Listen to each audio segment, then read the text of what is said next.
until we arrive at a place where there's political and moral leadership that can recognize how evil all of that is, I just think we're in real trouble. Hello, listeners. Welcome to our Friday Roundtable. Joining me are senior commentators Russell Moore. Hi, Russell. Hello. And senior commentator Mike Cosper. Hey, Mike. Hey, glad to be here. On Wednesday afternoon, Charlie Kirk, founder of Turning Point USA, was assassinated at a college event in Utah. At the time of this recording, his killer remains unknown. Mr. Kirk's work included hosting a very popular conservative talk show, holding events to engage students on college campuses, and engaging in conservative political activism. Kirk was a Christian, an ally of President Trump, and a voice who regularly engaged with young people who felt disempowered by the current political landscape.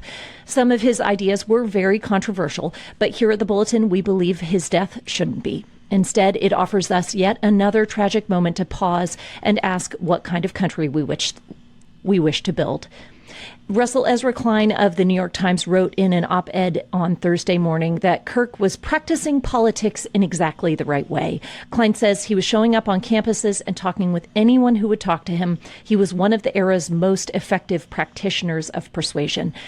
As I read that, it almost feels like the description of a politician from a bygone era. Was Charlie Kirk a man of his time or a man of a different time?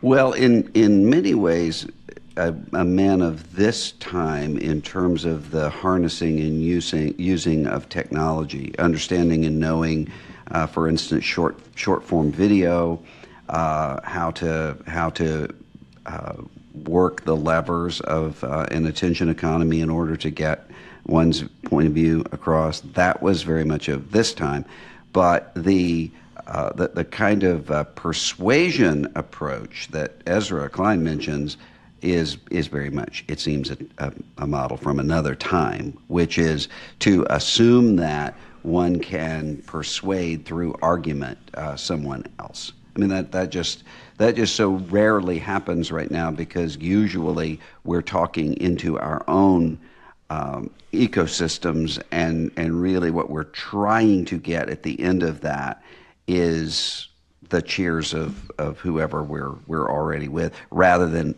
thinking we could actually persuade someone. And so I think there are a few figures who do that.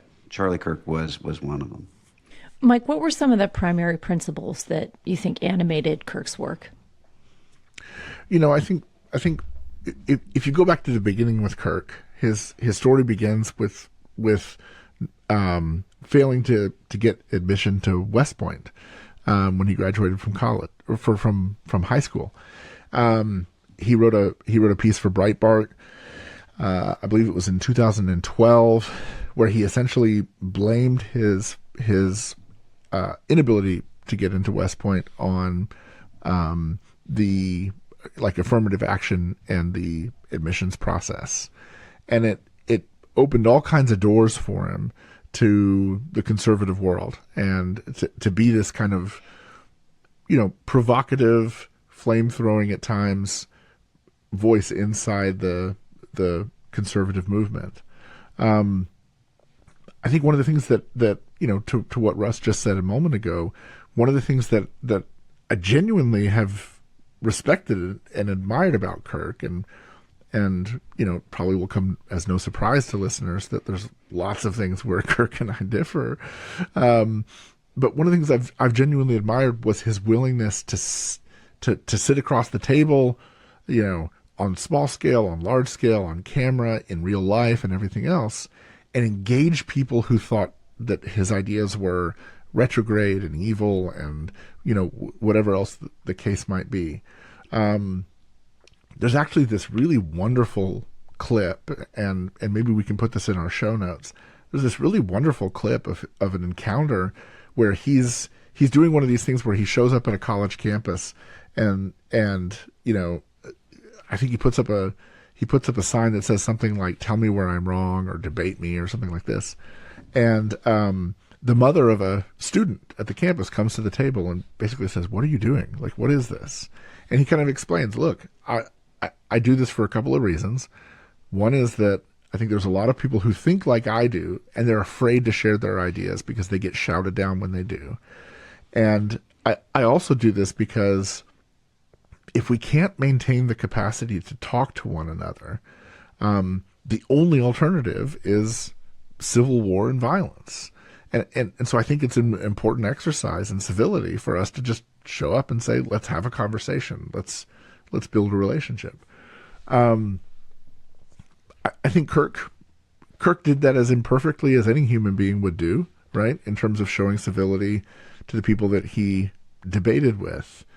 But it was a value that he articulated and aspired to, and probably, I think, to be fair to him, more often than not, he's often showing, a sense of dignity and respect to the people that he's arguing with, even while he's making his engagement with them, his arguments with them, and everything else sort of the kind of clickbait fodder that really drove the prominence of TPUSA, his organization, and everything else.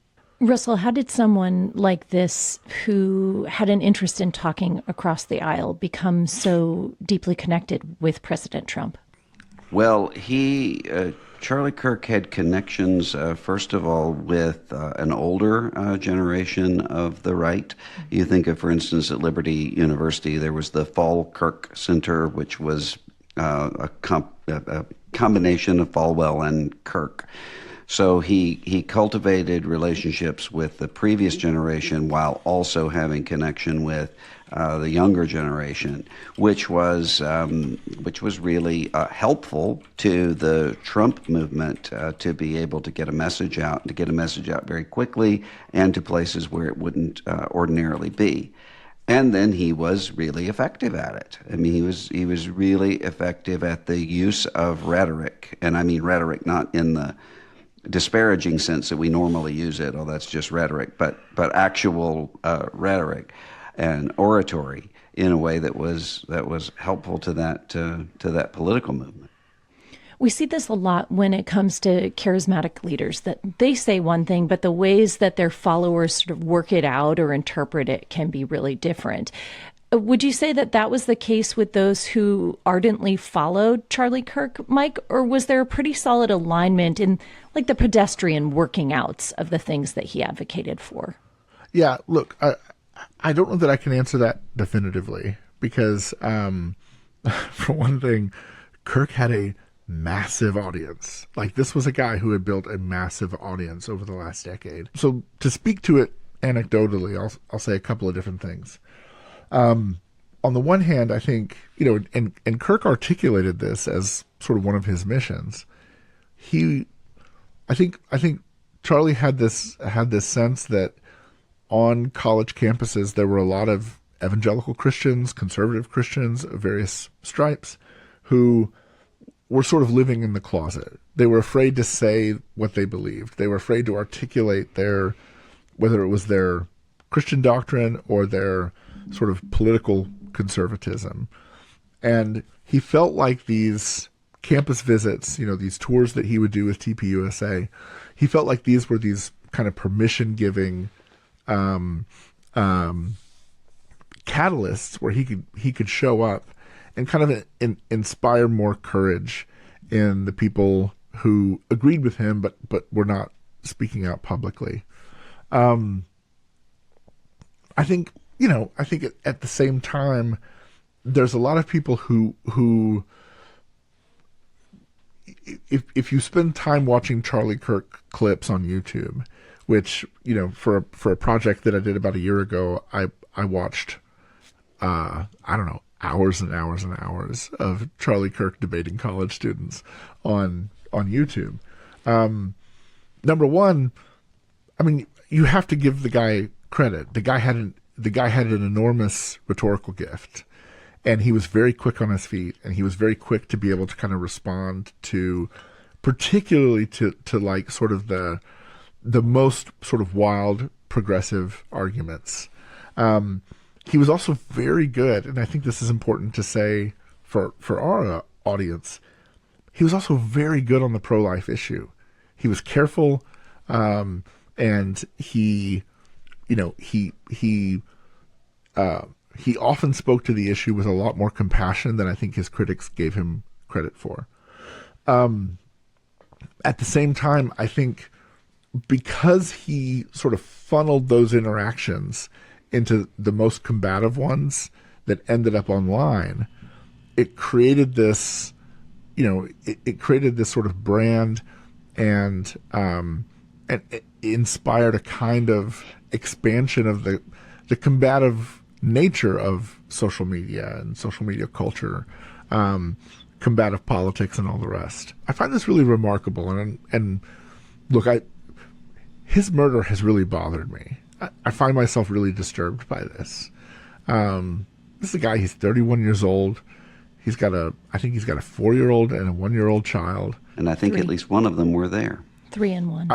Yeah, I think they were both there from what I read. And so this is somebody like, if you're a dad, like I don't care how you feel about Charlie Kirk. Look back on the days of your life, the days of your marriage when your kids were those ages. Like there's something so beautiful in those years, and they not only robbed that from him, they robbed that from his kids. Yeah. They robbed that from those kids' grandparents, from his wife. Like I'm gutted by this, regardless of how I feel about Kirk's politics. Like this is gutting.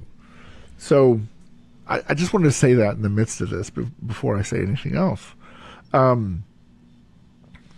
think what would be surprising to people who spent some real time kind of looking at not just like the scope of what Kirk's videos show in terms of these engagements, debates, and everything else. Look at the ones that his most ardent fans like the most. The ones that have the most views, the most likes, other things. It's not necessarily the Charlie Kirk destroys progressive or Charlie Kirk destroys trans activist or anything like that. A lot of those videos are Charlie responding to people and literally preaching a gospel that all three of us would say amen to some of these people. Like, why do you believe, why are you a Christian? And he just articulates a very straightforward and compelling understanding of the gospel. Another one I watched yesterday was one where, a young woman, a college student, comes to him and she says, I don't know how to navigate the situation I'm in. One of my parents is very liberal. One of my parents is very MAGA. I don't find myself agreeing with either one of them. How am I supposed to navigate this? And he basically says, love your parents. Show up. Like, stop talking about politics. Don't let politics drive a wedge between you and your parents. There's these moments in his work that frankly I found quite admirable when I kind of immersed myself in it. And again, look, there's plenty of differences in sort of political rhetoric and ideology that I could delineate between myself and Kirk. I just don't feel like this is the day for that, right? The man was murdered. He was robbed from his family. This is someone made in the image of God with infinite dignity and worth, and so I don't want to go there. I think it's worthy to celebrate the ways where we were arguing for the same things and advocating for the same things, whether it was the importance of marriage, the importance of gender, the importance of the gospel. I'm emotionally moved by this because I think the tragedy of it is the most important thing for us to find. Because what's unfortunate on left and right is it's already being leveraged for political ends in ways that are incredibly gross. And what makes that all the more striking, Mike, I think, are the places where there's an exception to that. I last night was watching a couple of very young, very progressive, kind of mirror image of Charlie Kirk, Dean Withers and Parker Gets a Job. These these people who were doing similar things, both of whom had debated Charlie Kirk quite a bit, and both of whom were openly weeping, and you can tell in a way that was genuine. And what I heard in that was a sense of exactly what we've been talking about here. This is a human being, and so a sense of shock and outrage at what could happen to a human being's life, and also fear for the country when you have a situation that seems to be unraveling, and people start to see murder as a response to political rhetoric. And what was striking to me about that is that entire world is built off of here's a video of me humiliating fill in the blank.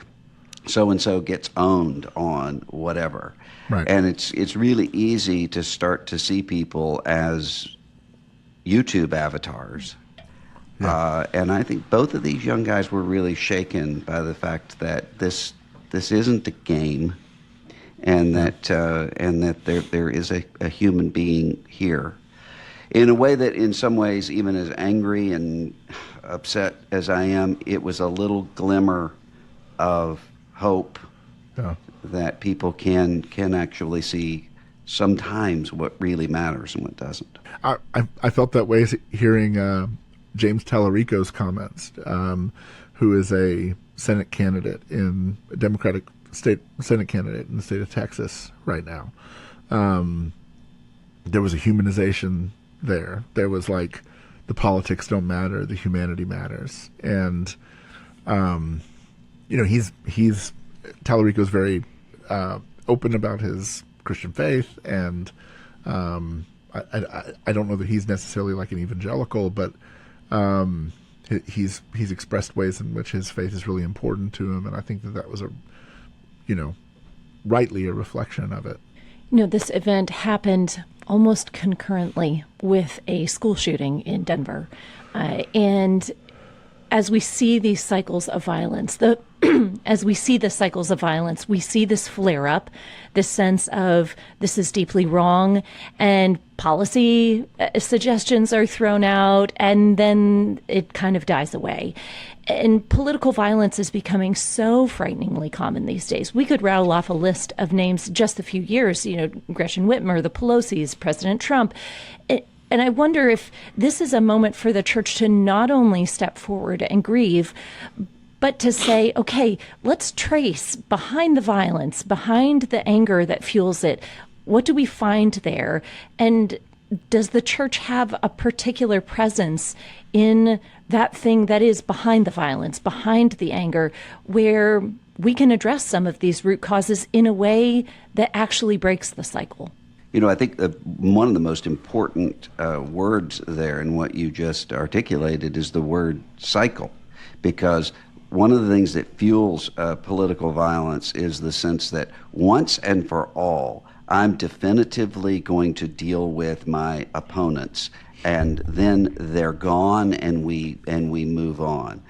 That is not only an immoral and satanic, but insane and irrational way of thinking.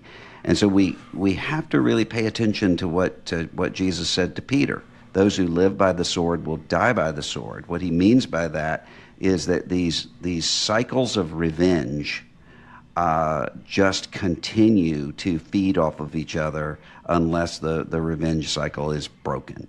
And so what ends up happening is not only the harming of whoever one's enemies are, but the harming of oneself. Because the deadening of a soul to the point of thinking the way I'm going to respond is murder is itself a kind of self-harm.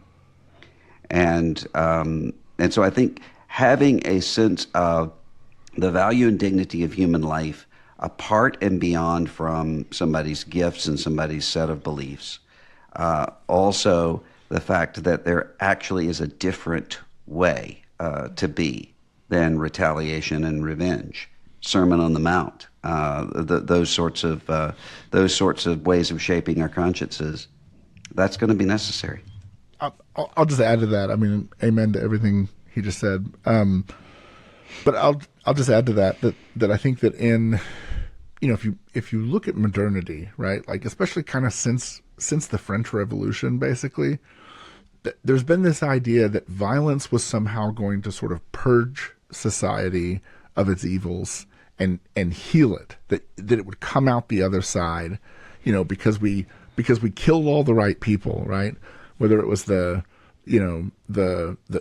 purges in the French Revolution, or the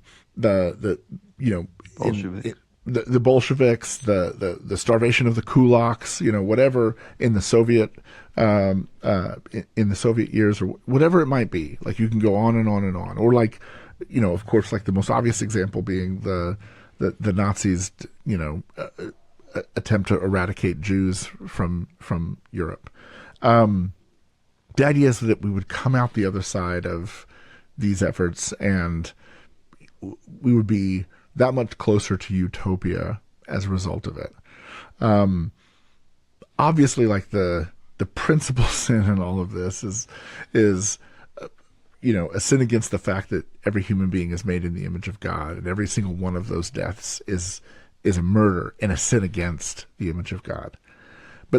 But the other reality that history should show us in all of this is that all of those attempts at violence, all of those violent revolutions, resulted in more violence, right? And so you try to understand the logic of somebody who shows up at a school to shoot it up, thinking that this is going to call attention to certain causes and get people to care and get people to be invested. No, it doesn't. It's just going to make people more tempted to violence. The same thing with something like this. And look, we've already seen it. People like libs of TikTok and Steve Bannon, and I mean, I could go on and on and on. There's dozens of prominent right-wing influencers whose response to the murder of Charlie Kirk is to say, okay, you chose violence, now we're ready to choose violence. And the thing I fear most in all of this, aside from just genuine grief over this death, is that this makes more violence plausible, not for rational ends, but because human nature is corrupted and twisted. And when we see bloodshed, we think eye for an eye, tooth for a tooth. I don't know where this leads. And, I write this like Substack newsletter from time to time. And my thought, I wrote one really late last night. My thought when I wrote it was, my biggest prayer right now is that literally that someone like Donald Trump could step into the public sphere and say, enough is enough. It's really bad that this happened. It's really bad what happened to Paul Pelosi. It's really bad what happened to these Minnesota politicians who were slaughtered. It's horrible what happened to Steve Scalise.